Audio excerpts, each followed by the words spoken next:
aqui o programa Diálogos Luteranos, temas da atualidade discutidos pelo pastor Eloir Weber e seus convidados. O programa Diálogos Luteranos tem o apoio da editora Sinodal e da Comunidade do Salvador.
Olá, amigo, olá, amiga.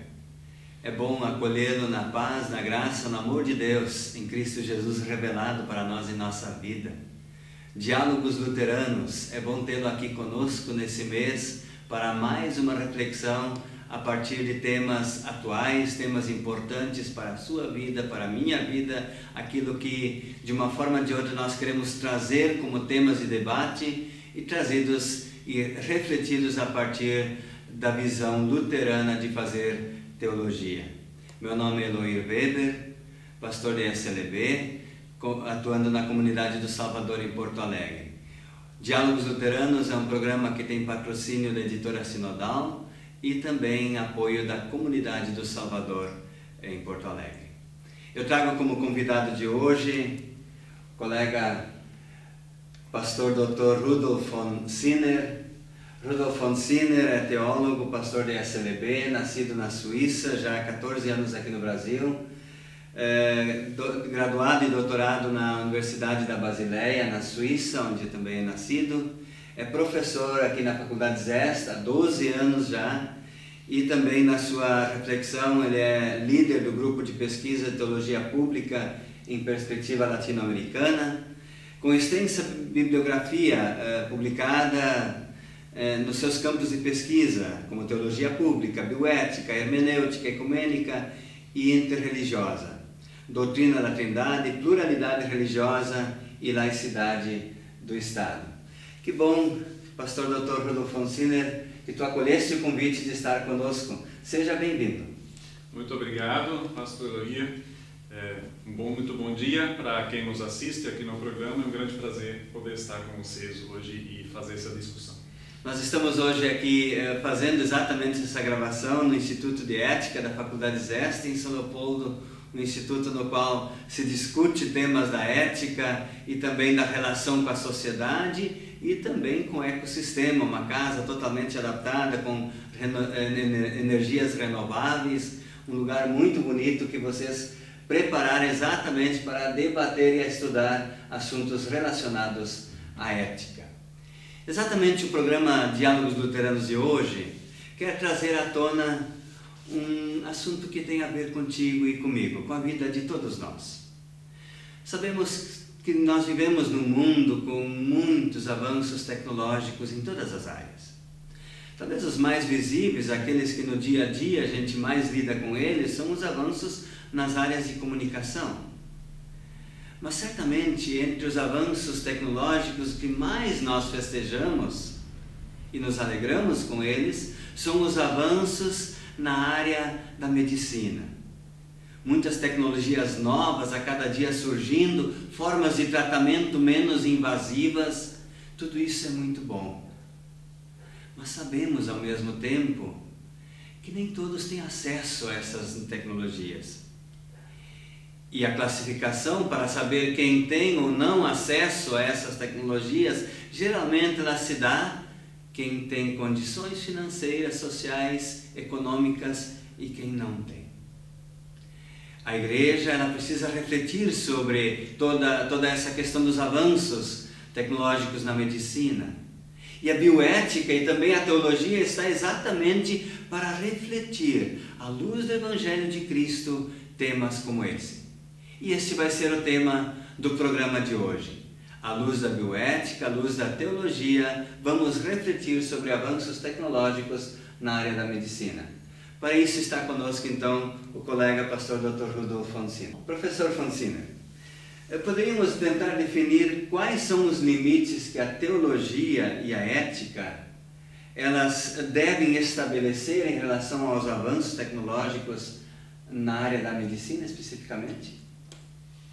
Bom, não dá para dizer esses são os limites de modo geral, né? E também não é a teologia em si ou a ética que estabelece os limites que valem. Isso é todo um processo de discussão na sociedade, né? Que eventualmente desemboca então em leis e em limites que são estabelecidos pelo poder público, que para isso tem sua responsabilidade.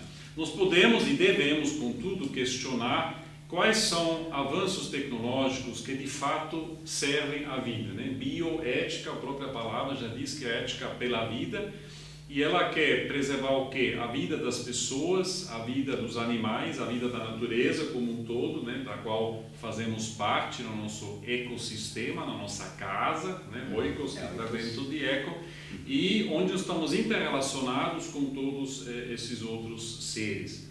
E nós queremos proteger, nós queremos ter esse ecossistema também para as futuras gerações, para nossos filhos, nossos netos e os que vêm depois. Então nós temos uma responsabilidade de preservar essa vida, e dentro dessa perspectiva da vida nós temos que ver o que mais serve às pessoas a partir de 3 pontos de vista que normalmente na bioética são citados, a chamada trindade, até se diz bioética, que é por um lado o princípio da beneficência ou não maleficência, ou seja, se cria algo que beneficie de fato, se desenvolve tecnologias que de fato conseguem elaborar uma terapia para as pessoas, que não sejam simplesmente para bel prazer, digamos uma manipulação ao bel prazer, mas que realmente trazem um benefício para as pessoas implicadas. Se quer também fomentar a autonomia, o novo Código de Ética na Medicina de 2010, por exemplo, prevê hoje uma autonomia do paciente muito maior do que antigamente. Não é mais o médico ou a médica que decide sobre o paciente, mas o próprio paciente, a própria paciente pode decidir em grande parte se faz ou não determinado tratamento. E a questão da justiça, evidentemente, exatamente aquilo que você mencionou em relação ao acesso, né, de que essas tecnologias não sejam restritas quando são benéficas a um pequeno grupo de pessoas que têm as condições financeiras para tal fim, mas realmente estejam disponíveis ao conjunto, ao todo da população. Em termos teológicos, a reflexão teológica luterana, ela obviamente no tempo de Lutero não se discutia a questão da bioética, mas como a teologia luterana hoje se posiciona diante desse grande tema que está diante de nós? Eu diria que a teologia luterana ela tem uma grande vantagem ali, que além de se pautar então pelo princípio da vida, da sua preservação, ela também tem uma noção de que nem tudo que existe na nossa vida, no nosso dia a dia é positivo. Nós passamos pelo sofrimento, nós não paramos de sofrer, o sofrimento faz parte do nosso ser, infelizmente, mas é uma realidade. Os erros que nós cometemos, os erros que outros cometemos também fazem parte da nossa vida. Como Lutero dizia, nós somos ao mesmo tempo justos e pecadores, no sentido de que o bom, né, a salvação, e o mal, então o pecado estão sempre conosco, e nesse quadro nós temos que nos mover. E uma outra vantagem, então, além dessa perspectiva mais ampla, que inclui então o sofrimento e a morte, inclusive, como parte da nossa vida, não uma parte bonita, nem uma parte positiva, mas uma parte real da nossa vida, nós também temos a possibilidade e o incentivo de participar das discussões sobre aquilo que é pertinente na tecnologia, na biotecnologia, na bioética. Ou seja, nós não temos, na maioria dos casos, opiniões pré-fixadas, mas nós procuramos discutir caso a caso o que, nesse momento, é o que mais serve à vida das pessoas implicadas, né? E esses 3 princípios, então, da autonomia, da beneficência e da justiça, acho que para um luterano perfeitamente aceitável. Eu digo isso porque, às vezes, tem posições que dizem não, as igrejas nem deveriam entrar nesse debate, né? O Estado seria laico, no sentido da tecnologia tem que fazer o que ela bem entender. Acho que não é por aí, porque a nossa fé faz parte da nossa vida e nós temos não só a possibilidade, mas o dever de também nos manifestar em relação àquilo que atinge a vida dentro da nossa sociedade. E por outro lado tem aqueles que a partir da religião dizem não, né? Isso não pode de jeito nenhum, né? Nos luteranos nós temos um jeito mais de debater, de pensar, de nos inteirar daquilo que é o caso e daí fazer nosso discernimento. Eu acho que ressaltaste bem essa questão do diálogo e sempre da predisposição de buscar, a partir do diálogo, pontos de vista diferentes. A teologia, a ética não são coisas que devem ser estáticas, mas devem ser construídas na sua relação com Deus e com o ser humano, né? Com certeza. Nessa área nós percebemos muitas vezes experimentos com animais, com seres humanos, na área de buscar alternativas de cura. Quais devem ser os limites nessa questão do uso tanto de animais quanto do ser humano na busca por experiências na área da medicina de cura? A bioética, enquanto disciplina com esse nome, ela nasce exatamente dessa preocupação. No início dos anos 70, porque houve experiências com populações negras naquele caso, né, que não foram informados sobre o que se fazia com eles, foram induzidos a uma doença, né, e sofreram com isso sem ter a possibilidade de se posicionar e sem ter indenizações ou nenhum benefício para eles dessa experiência. Então isso evidentemente é um crime, é um escândalo, alguma coisa assim. A partir desse outros acontecimentos parecidos, então é que se criou essa disciplina da bioética. Mais tarde nós demos conta de também animais sofrem, né? Durante muito tempo se fazia muitas experiências, inclusive totalmente inúteis, com animais sem pensar se isso era bom, se isso era mal, se tinha sofrimento dos próprios animais. Hoje, a partir dos anos 70, as pessoas se começou a pensar diferente. E hoje tem regras bastante rígidas em relação a isso, ou seja, as cobaias, né, ou outros animais, então podem ser utilizados tão somente quando não tem outro jeito de testar remédios, por exemplo, novas terapias, antes de aplicá-las aos seres humanos. E os próprios seres humanos, aí vem o princípio também da autonomia e da justiça, que é que ninguém pode ser forçado a se expor a uma experiência, a não ser que ele saiba quais são os riscos e implicações, e ele assina uma declaração assim, ele sabe qual é o benefício que pode ter e também eventuais malefícios, então, se não der certo. Mas, claro, alguns remédios, algumas terapias só podem ser testadas em seres humanos, mas está aí seres humanos que consentem com isso e dizem, bom, eu me exponho a isso para ajudar, inclusive, outras pessoas para, eventualmente, poder desfrutar dessa nova terapia. Eu penso que o grande problema sempre é quando o ser humano se dá o direito de ser o senhor da vida, né? Eu acho que ali que se começa a entrar num campo muito perigoso. Então, por aí, acho que começa-se a ter, às vezes, questões que não são positivas, né? Certamente, né? Por isso que eu disse antes, né? A teologia luterana, ela lida com a vida, né, com as coisas boas da vida, ela também lida com o sofrimento e com a morte que fazem parte da vida. Não uma parte positiva, mas uma parte real. E existia, por exemplo, na época de Lutero, também toda uma arte de morrer, vamos dizer, né? Ou seja, não só uma arte de viver, mas como a vida era curta, também uma arte de morrer no conjunto da família, teve todo um ritual de despedida, em geral nas casas, e até pouco tempo atrás isso era normal, ainda hoje nas cidades já não é mais, se afasta logo o corpo do morto, mas houve uma integração disso e até se dizia no meio da vida estamos na morte, né? Porque a morte era tão presente. Acho que nós temos que reaprender um pouco essa arte de também morrer, Claro que nós vamos fazer tudo para ficar na vida e numa vida boa, mas quando chega a hora onde não tem mais o que fazer, onde qualquer terapia ou, digamos, qualquer ação médica seria uma obstinação de querer impedir a morte e não garantir o bem-estar da pessoa ao morrer, acho que aí tem algo profundamente errado,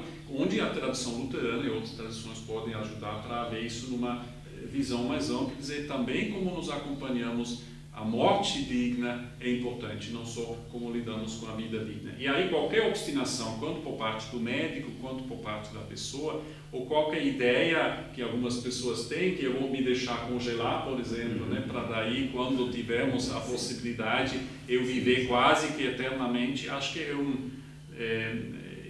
não reconhece a realidade da vida como ela é e como ela tem que ser, que é o circuito então do nascer e do morrer. E como cristãos nós podemos saber de que se vivemos ou se morremos, estamos em Cristo, estamos em Deus, ou seja, não caímos fora da mão de Deus que nos abrange, que nos acolhe. Nessa mesma linha, tem toda a discussão também, outra, que é toda a relação com campanha de doação de órgãos, né, e tudo mais. Como nós, como Igreja Luterana, podemos orientar pessoas nessa área específica da doação de órgãos, pastor? Certamente.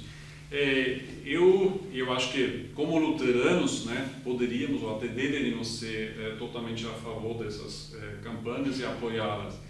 A doação de um órgão de uma pessoa falecida ou de um parente falecido, né, até de uma criança, às vezes, que tragicamente falece num acidente ou em outro momento. Então, a doação de órgãos dessas pessoas mortas é um ato de amor, é um ato de solidariedade para com outros que precisam disso e conseguem viver melhor e por mais tempo do que poderiam viver se não recebessem, então, um órgão. Não são todas as órgãos que são transplantados, lembramos, né, para nós o cérebro, por exemplo, uma coisa que nós entendemos como ser uma coisa muito particular nossa. Nós não transplantamos cérebro, nós transplantamos corações, córnea, rins, pulmões, né? Então partes do corpo que não estão tão especificamente ligadas à nossa identidade pessoal. Acho que isso é importante dizer, portanto não se perde a individualidade da pessoa ao fazer um transplante assim.